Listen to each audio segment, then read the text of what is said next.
It's episode 83 of the Digital Marketing Masters podcast. I am Yolanda Rose, digital marketer, and every week I bring you easy, actionable tips, content, and strategies that you can use to grow your business online almost immediately. If you're new to the show, please consider subscribing on whichever platform you're listening on, or even drop me a mail. It's yolanda@yolandarose.com, or link up with me on the social media platforms. It's Yolanda Rose again on Facebook, Yolanda Rose 7 on Instagram, and check out my page, Yolanda Rose, on LinkedIn as well. So I'd really like to connect with you. I'd love to know your thoughts on the show. So if you could leave me a review on my Facebook page, Yolanda Rose again, or on Apple Podcasts, I would greatly appreciate it. So today on the show, I am talking to you a little bit about SlideShare, LinkedIn SlideShare, and how we can be generating leads on this platform. So some background on SlideShare. LinkedIn bought SlideShare about 10 years ago, I think. So LinkedIn owns SlideShare, and LinkedIn is owned by Microsoft.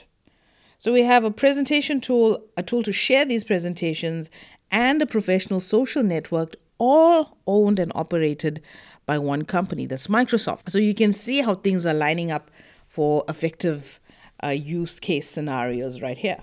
There's tons of stuff you can do with SlideShare. And there's many purposes as well. For instance, you can get more traffic to your sites.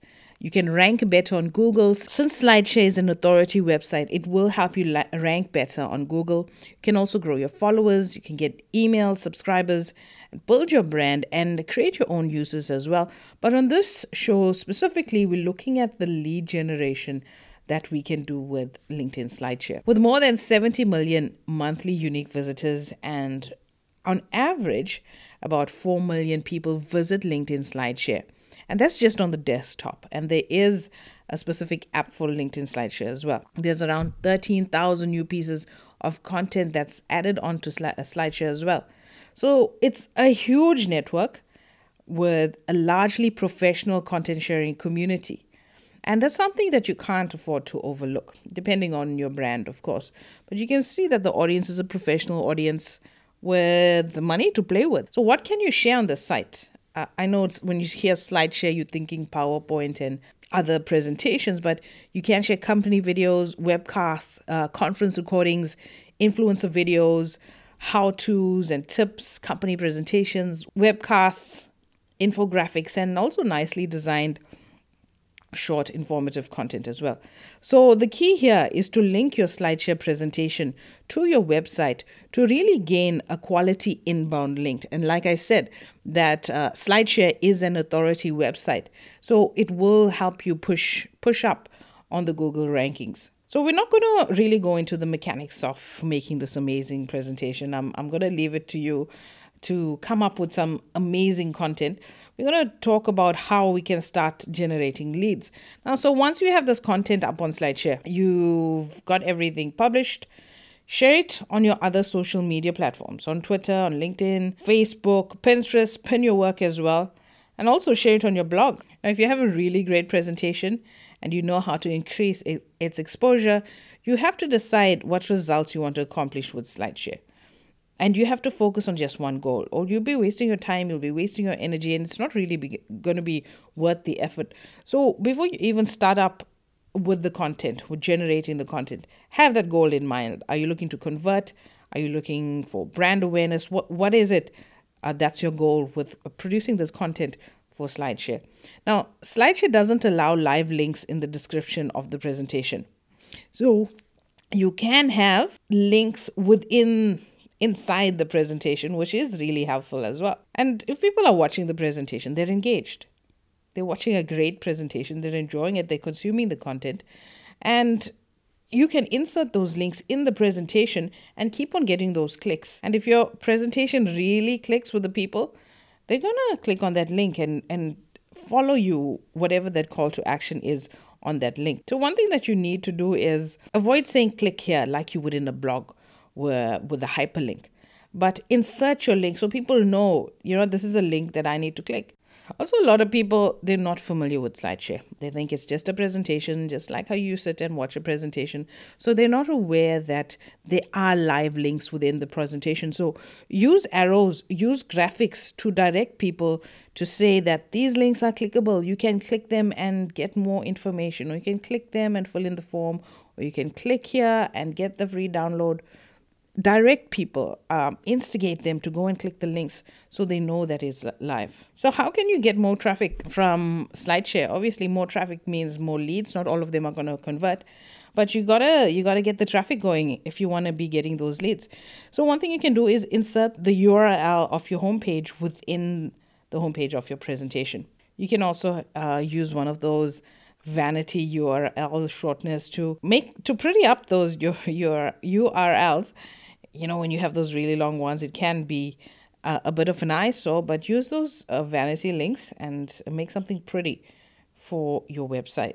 So one of the nice ways, or one of the major ways that I found to be really effective with my clients for generating more leads for them, is to have the link embedded within the slide, but that link takes them to a landing page, which can either be a sales page or a landing page to prompt the user to insert their details, to get the freebie, to click on the lead magnet and capture the reader's contact information. Now, the key about lead generation inside SlideShare is that with the ad tags, you can easily attract the customers you are seeking. Remember to add that lead capture form to your content in LinkedIn SlideShare. Users can subscribe to your LinkedIn SlideShare profile page as well.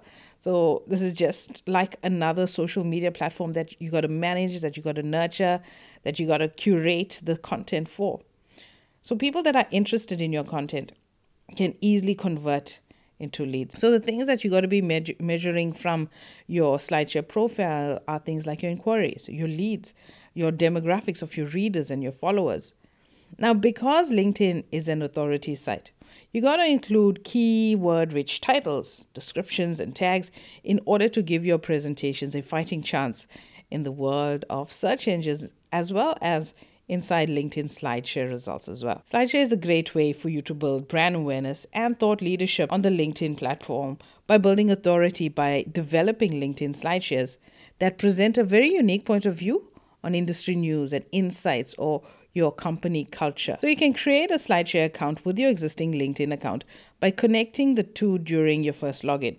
So if you don't already have a LinkedIn account, you need to create one. So you navigate to the SlideShare website, click on sign up, and you join with LinkedIn. And you complete the related fields. Obviously, the prompts will be there, and confirm your email address, and then you're logged into SlideShare. One of the biggest advantages to presentations on SlideShare is that it's free. And there's an age-old saying that says, in marketing circle, nothing is cheaper than free. So while preparing your presentation, you should keep in mind that you are trying to build a relationship with the end users. So if you're preparing a presentation, maybe it's for a live event, create a duplicate copy for LinkedIn SlideShare and spruce it up a bit. Know that you are not, the content that you're putting together is not for a live audience. It's for somebody that you're not talking to. So as this relationship progresses, you will start believing that you are a competent authority on that subject, an expert.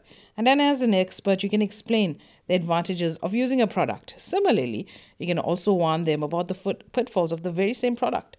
And this will establish a trusted relationship between you and your lead. And also, like I mentioned earlier, one of the major features of LinkedIn SlideShare is inserting the lead generation forms in the slides, where you can capture the person's name, their business email, and even the company, and sign them up to the newsletter if you do them manually, of course. I'm not sure if there's a Zap for that on Zapier. And you can add them anywhere and any number of times as well. But obviously, you want to use some wits about this and on how you place your lead generation forms. Obviously, if somebody's going to go through your entire presentation and you have a lead gen form there, it's going to be a very high quality lead as opposed to having a lead gen form in the beginning. But then again, it depends on your metrics. Are you really looking for that really filtered high quality lead, or you just capturing your numbers right now and then filter them through in your email marketing system? And it's important, remember, when you are curating the content for SlideShare, is to have those call to actions unlike a live presentation where your call to action would be different, or you're just doing a straight out presentation. But on SlideShare, you want to put out the content to drive your user to a call to action, or whatever call to action it might be. All right, so that's my 5 cents on LinkedIn SlideShare. Please give this a try. I would love to know if it's something that's working for you. Is it providing you and your business or your brand with quality leads? Is it something that you can possibly play with in the future to grow your online presence? I'd love to hear your feedback on this specific episode. And that's it for me. I'll chat to you next week on the Digital Marketing Masters podcast.